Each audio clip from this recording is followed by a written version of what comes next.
It's time to relive great moments with former Cowboys. Eddie Sutton, one of the all-time great. You know, that's one of the great things in having the opportunity to coach here at Oklahoma State was the fact that you had such great people. It's time for Where Are They Now on Triple Play Sports Radio. John Farrell, former Cowboy pitcher back in the early 80s. And, you know, mostly putting up with me, I guess, after, chasing everybody around, chasing us around the country. Where Are They Now? Our weekly talk with former Oklahoma State athletic coaches, players, and personnel. Desmond Mason, former All-American player here at Oklahoma State. So today, that's what I spend most of my days doing. For the most part is, in the studio trying to paint and trying to create, and I enjoy doing that. It's like catching up with an old friend every Wednesday. Boy, do I feel old today, as I always do on a Wednesday when we bring back some of these former athletes. We're talking with Houston. Sure did. Had a great time. That was of course, my mom and dad went to school there. My brother, Dickie, as you mentioned, went to school there. And, of course, we both met our wives right there in Stillwater, Oklahoma. Now your host, ready to take a stroll down memory lane, here is Tom Dirato. Well, welcome once again to Where Are They Now? Yes, we're going to have fun in this next half hour as we've been previewing all afternoon. Former Cowboy head baseball coach, Hall of Famer, Gary Ward, joining us here today, and we've got to cover a myriad of subjects. But I thought when I got up this morning, I'm going to ask Ward this, because you probably got up and said, now I know why I used to take my teams to Arizona, Florida, California, and not try to fool with Mother Nature in February.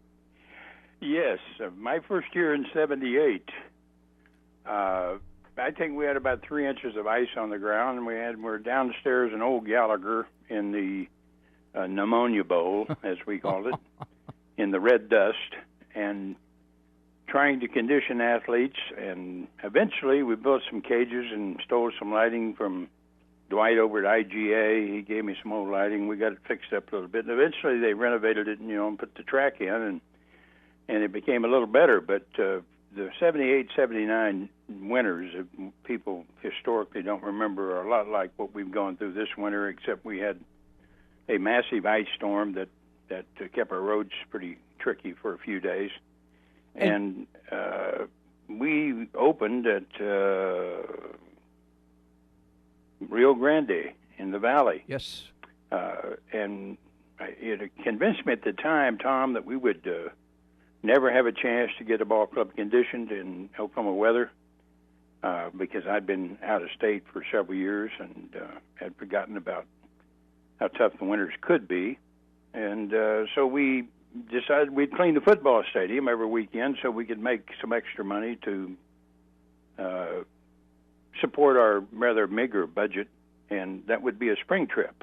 And so we convinced the players and coaches and myself that each home football game we would go over and clean up the broken whiskey bottles and pick up the dirty diapers and peanut shells and clean the entire stadium of trash and make a few $1,000s, and that got us on the road. And you might recall that we were on the road sometimes for 10 to 14 days, usually somewhere in late February, early March, and tried to involve that with our spring break if we could to avoid missing classes. But I remember one later, I can't remember what year it was, we went to Arizona to open. That's when Kendall was there. Joe McGrain and Craig Lefferts were on that pitching staff, and we swept 3. That would have been about 82 or 3, I think, by then. Mm-hmm. And went to Arizona State for 3, went to Vegas for 2 with BYU and 2 with Vegas. That would have made 10 on the road, and then came to Texas Tech and played a doubleheader with Cal Segris, and went to Pan American and played in a tournament. And at the end of that, our record was like 10-6. So we played 16 games on the road and spent our stadium cleanup money. And what I really found out playing that level, I think that was in the early 80s, because that was an awesome attempt to make some real noise on a national level. Our program was pretty mature by then. DeCenzo was new, and I think Incovilla was a freshman, so maybe 82, 83, 84, somewhere in there. And so we did that, had done it a couple of times. We did it in Florida, you may recall, yes, by going in and playing at Tigertown, at Lakeland, and got to meet Sparky Anderson and worked on the same side as the Tigers, and went to open at South Florida in Tampa, went to Tiger Town, went to Stetson, and went to Miami and played a 6-day tournament. So, in fact, that year we came back to New Orleans on the way home and played 4 or 5 games. So we were getting about 16, 17 games in. Now, Tom, this worked because we had a broader schedule. We weren't limited to 56 games. Mm-hmm. And if you look at the numbers back in those days, I know one of our really good years we won 60 games, and we averaged well over 50 during that period of time. But that was the big advantage. And at the same time, Wichita State was playing Friends and Trebekah Nazarene 16 times and building a big number. But it really made our club tough. We lost some tough games on the road. We got homered, as you did a lot when you played on the road with the umpiring. Close games had a tendency, the strike zones disappeared. And it was a team-building thing, both stadium cleanup all fall, and those trips were the team-building type of thing that brought us together collectively as a group of people. There's nothing like playing your heart out on the road someplace and then having a couple of things happen to you late in the ball game that maybe cost you a chance to win. So I remember those fondly, and the only reason we didn't continue to do those later is when the game limitation came down on us. But some other people paid note to it, and it really made Oklahoma State baseball a national name because we went everywhere and played everywhere without fear, and it kind of set the mentality on a nationwide basis that those people have arrived. You know, I made 2 of those trips with you, and I was too tired on Sunday to clean the stadium. So I mean, after that broadcast on Saturday, I never saw you at a stadium cleanup. You didn't. I saw you guys in the stadium. Yeah, I know. You were sitting over there eating coffee and donuts at 10. We've been out there since 7 a.m. And I waved and said, "Hey, how's everything?" Yeah, that's you, TD. You're a typical journalist. Oh man, don't put me in that category now. But no, but I do recall those days, and but I like those 2 trips you took because I didn't want you to ever come back. I wanted to stay on the road the whole time in Florida and never come back at all. Let's get into you kind of threw a shot indirectly at Wichita State in our open here. You call that a shot? Well, yeah, I do. Yeah, as a matter of fact, I recognize it as such. I don't know if anybody else did, but yes, they were beating up on Friends, 5 times and all that. Friends University, that is. But you're going to have the opportunity to renew acquaintances, and I assume a competitive friendship with Gene Stevenson on Tuesday, weather permitting, when and I think it's a hell of a promotion, really, as Allie Reynolds Stadium's in its final year, that you and Stevenson are going to bring the lineup cards to the plate and kind of reminisce a little bit. Yeah, that's what I hear. And you don't even know that you're supposed to do that. Somebody will call me, surely. Let me tell you, as old as you are, you can't remember one thing from one day to the next. Okay, I'll call you on Monday to remind you. Well, I can remember what my left-handed switch-hitting second baseman hit in 1977. I can't remember when my wedding anniversary sometimes, but it's selective memory. Yes, it what is. Old people understand. Yes, so, yes. I had met Gene Stevenson when he was the assistant at Oklahoma University for Enos, and probably a lot of people didn't know Enos Seymour was a couple of people in Mike Holder and Enos Seymour lit the path in their own distinctly unique ways. Enos came out of Red Hill or someplace, some down Kyoto, and went to Bacone and won a national title, and got to OU and took OU baseball from oblivion to a national scene. And I followed almost the same script from Yavapai to Oklahoma State, and eventually we spent a lot of years battling head-on. Mike's case was when I came to Oklahoma State, there was not much going on regarding budget. In fact, they really had no idea, and I had a monstrous job of being able to improve my facility as well as the general operational budget, and it made me follow the Yavapai script, and that is develop a broad base of private support and find dollars in the community, because this wasn't going to happen when 30,000 people are watching us play Iowa State in Barry Sanders' last game rather than 50,000. Mm-hmm. And all of that cumulatively, Mike was a great fundraiser. He had great passion for his program, and he had already established and opened doors and had developed the ability for the university's athletic department to allow him to be a fundraising entrepreneur, not only in the state but around the area and through the alumni sources.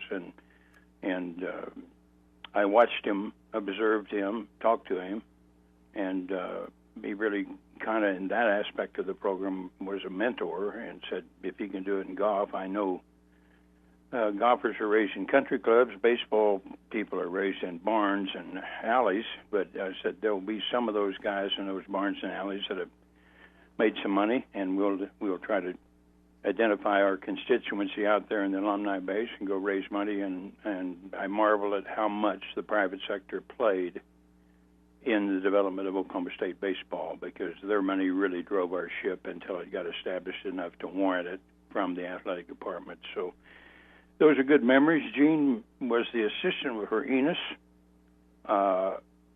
He called me.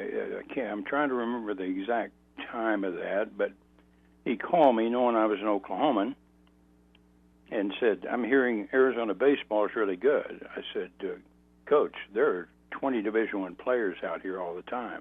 He says, is that right? Yeah, because Arizona and Arizona State, at the time, Tom, there were 20 to 25 scholarships in effect. There weren't any scholarship limitations. And so Bobby Winkles at Arizona State was a mentor. I followed those programs, but they didn't need the borderline player. And they didn't even think about recruiting a junior college guy. And my first year out there, I was just stunned at how good the junior college baseball was. They were going to compete for a national title virtually every year, but about every year there were 2 or 3 really good major college players. And I sent 2 or 3 players to the University of Tulsa in my early days, because I knew Gene Shell better than I did anybody else, and obviously nothing was happening at Oklahoma State. Gene picked up on that because a couple of those kids went to Tulsa University, really performed well. So he calls me one day, and I said, I'm going to tell you right now, Coach, there are players out here. You need to see them. Well, I don't have time. Tell me who you like. And I talked to him about Mesa's ball club, Mesa Community College, and they had a kid named Rollins, shortstop out of Sioux Falls, South Dakota. They had an outfitter named Bobby Pate. Had a guy named Hubie Brooks, and had a guy that went to USC. There were 4 guys, 2 through 5, that were really outstanding players, national championship caliber players. The 6-0 was a kid named Greg Stitzinger. Oh, yeah. And there you go. You're at that time probably with the Norman Scott tissue paper. It was the Oklahoma Journal. Remember? It was the Oklahoma Journal. And we made you better than you really were. But well, that's an aside. I appreciate that. That's an aside. So anyway, I said, Gene, you're not going to be able to get the very best here because so many of them are going to the coast. But there's a guy sitting here that's so good and nobody knows it. I think he's one of the best hitters in my league, named Stitzinger. He's a right-handing third baseman. I gave him a 2, and they recruited him. Well, he led the Big 8 in home runs the following year. And so we really connected on that, one, that he could trust me, and they still didn't take the time to come to Arizona, but each year he'd call me. The next year they had a kid I'd recruited and lost to San Diego State or somebody, and he'd come back to Mesa as a sophomore, and his name was Mickey Hatcher. And you would remember Hatcher. Hatcher was a social crazed, nut, fun baseball player. He was that, yeah. Played for the Dodgers for a long time, and he was also a football punter. And so I think they got him on a football scholarship, one of those unwritten football scholarships. So he got the second guy free, and I don't remember Mickey even played at OU. If he did, he was a year and out of there and signed and went on. So that relationship with Gene And then we both interviewed for the Wichita State job. In fact, because of my affiliation with Brock at Arizona State, we had talked to the AD, which I've now forgotten his name, had an Arizona State background, and I had the first conversation with him. And I really wanted to take the job, but I had a family, and he couldn't guarantee me anything. He said, we're just going to build a program. You're the guy everybody tells me I need to hire. I said, well, do you know what the number is on the salary? Well, we're not sure. What kind of budget? We're not sure. Do you have a facility? No. We're just going to build a program. We're just going to hire somebody, and you build a program on your own. And I said, it's a great place.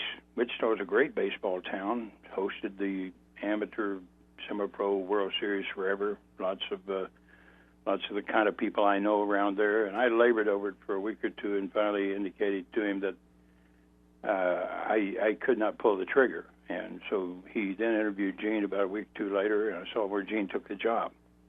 And it was the 2 or 3 months later, and I knew the Oklahoma State job was going to open. That was probably the major decision that not taking Wichita State. And it did open. Now, I had no idea I could get it, but we're in the process of winning our second national championship, and I had a nice club, and we had done some preliminary work prior to the Wichita State thing with some Oklahoma State boosters and people I knew in the state. And so both those things were on the cooker, and Gene took his job maybe a month before I did at Oklahoma State through the interview process. So we started on that trail together, and Gene kind of chose to, with a fledgling program, we played each other each year, but I noted that he played a ton of NAI clubs and clubs that he could beat up on, and he really didn't venture out quite as much as we did. Yet we ended up on about the same path 2 or 3 years later, and we're battling in this region with Arkansas and Oral Roberts and OU and Wichita State and Oklahoma State. All rose collectively. We all made each other better. I like Gene Stevenson. I think his job at Wichita State was one of the top 5 or 10 coaching jobs I've seen in the history of college baseball. And I've told him that since we quit fighting and arguing. But I have a lot of respect for what he did, how he did it. Maybe not my MO, but he did something very special. Thing I remember about you two guys, other than the fact that you did argue and yell at each other, and I'm not sure, well, I'm positive you couldn't get away with that now in today's kinder, gentler NCAA approach to every sport, and baseball in particular. But two of the most fiercely competitive guys I've ever been around, and thus the arguments ensued. Have you calmed down any, or are you guys going to stage a pushing match when you get to the dish? I was thinking about just clocking him when I walk out there. And but he's younger than I am, and I'm not sure that I'd have to stage it so somebody could save me immediately. Just sucker punch him. No, we will celebrate those things that are really valuable. I would not do that if it weren't for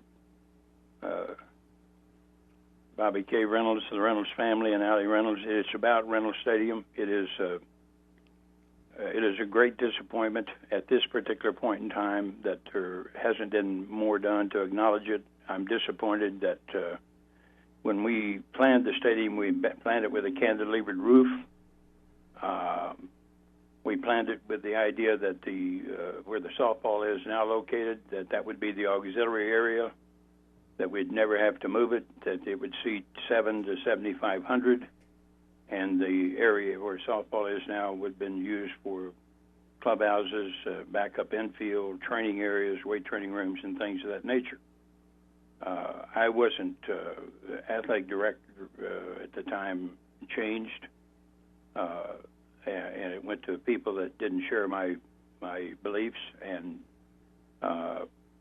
I would have loved to see Reynolds Stadium there in perpetuity, that it be built to seat and with outfield seating and seating down the lines to bring the total to 8,000 to 10,000, which I thought it would have been at that time. Maybe it's short-sighted, but I thought that would be for a community like Stillwater. It could have continued to be built and expanded, but the choice of putting a softball stadium where it is, and I didn't begrudge them having one. They took the site that I really had hoped for, and they, in itself, the building of the softball stadium precluded any future for development of a rental stadium or a plant organization for the future of college baseball. I was looking too far down the road. People I was internally within the athletic department did not share my vision. I think it could have been done as it had previously been done through private sector and continual development and of that, and we'd have a site adjacent to Gallagher and Lewis Field at the time, and I thought that was what we wanted. And it didn't ever occur to me that somebody would come along with $160 million and buy up a mile north of there and open up new land for that. And so their vision might have been more correct than mine, but I will be disappointed to see Allie P Reynolds destroyed, and whatever they're going to put there, parking garage or whatever they're going to do, there'll be a lot of ghosts leave there on that when that is torn down, and you can't move ghost to a new facility. I don't begrudge that. It's shocking that we can put 60 or 70 million into a new stadium. I'm happy for everybody involved. I'm glad it worked out well, but it was not a part of my vision, and therefore not a part of my emotional attachment I have to every young man that's walked through Reynolds Stadium doors, that's performed as a Cowboy, that's hosted regionals. I think you lose all of that when it moves next door. I'm sure Josh and Rob will try to do something to move some of the tradition with them, but this is their gig, and this is a new athletic department's gig, and so power up, guys, get her done, and we'll all come celebrate with you what you seem to think is what I seem to think, and you would as well, Tom, an extraordinary facility for college baseball. Yeah, and I think you and I share, because we spent a lot of hours. I spent more hours with you in your office than I do with my own family, which I don't know what that says about me. But over the years, and it's going to be hard to see whenever the wrecking ball does hit the first wall, it's going to be difficult for me to take, but I understand the time to move on. Hey, before we let you go, we just coming off basketball talk.